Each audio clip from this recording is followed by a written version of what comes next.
La torréfaction est un procédé de préparation de la biomasse qui remonte aux années, fin des années 1900, qui a eu son évolution pendant tout le XXe siècle.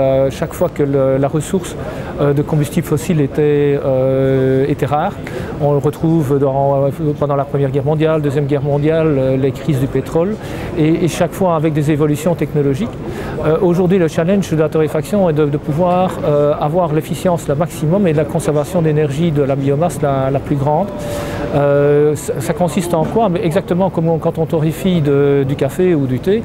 C'est une cuisson en atmosphère pauvre en oxygène de la biomasse à des températures entre 200 et 300 degrés pendant un certain temps, ce qui va permettre de faire partir toute une série de composés. D'abord énormément d'eau qui vont partir, essentiellement près de 15% d'eau va disparaître de la masse du bois, et donc on va vraiment avoir un bois extraordinairement sec en profondeur, mais aussi toute une série de composés organiques volatiles, et on va modifier la structure de la cellule du bois pour le rendre friable et donc facilement broyable dans une installation.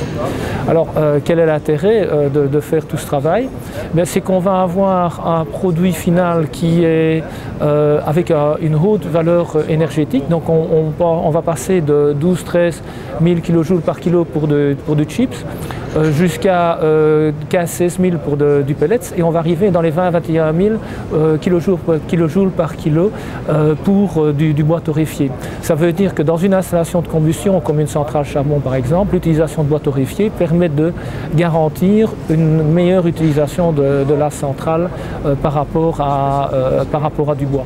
Le bois torréfié aussi se garde beaucoup plus longtemps, il est moins sujet à pourrissement et il ne reprend quasiment pas l'eau, donc ça veut dire que des stockages à long terme sont plus faciles.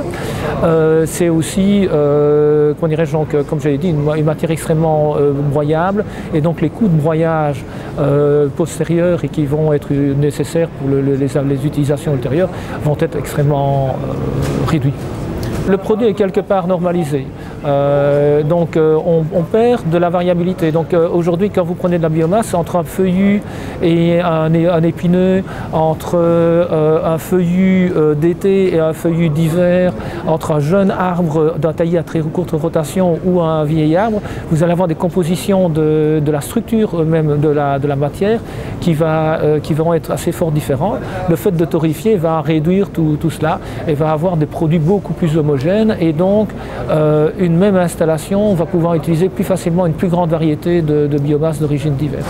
On vise essentiellement à des équipements qui seront les plus standardisés possibles, parce qu'il faut réduire les coûts d'équipement au maximum, et ces installations sont paramétrées par le client en fonction de la biomasse qu'il va traiter. Donc ce sont une installation de séchage qui est fournie par des partenaires de CMI, l'installation de torréfaction proprement dit qui est technologie CMI sur base d'un four à étage, et puis alors traitement des gaz, récupération de la chaleur, tout ça fait partie d'un îlot de torréfaction qui va être poursuivi derrière par une ligne de pelletisation tout à fait classique. Trois grands types de clients: les centrales charbon qui veulent passer à la biomasse en tout ou en partie parce qu'elles vont pouvoir avoir d'une part un meilleur rendement par rapport à un simple passage à la biomasse, mais aussi elles vont pouvoir avoir une plus grande liberté de choix par rapport aux sources de bois disponibles.